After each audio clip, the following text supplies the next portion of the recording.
Did you know that jumping rope for just 10 minutes can strengthen the same muscles that protect your knees from injury? Let's discover how this simple exercise could be your secret weapon for recovery. When you jump rope, you're not just burning calories, you're activating crucial stabilizer muscles around your knee joints.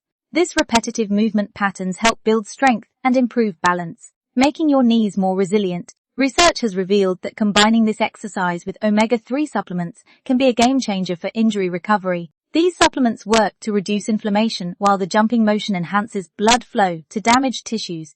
The key is starting small, 2 10-minute sessions per week, focusing on proper form rather than speed. Keep your jumps low and controlled, landing softly on the balls of your feet. Remember to consult your healthcare provider about the right omega-3 dosage for your needs. Want to know the best jump rope technique for knee health?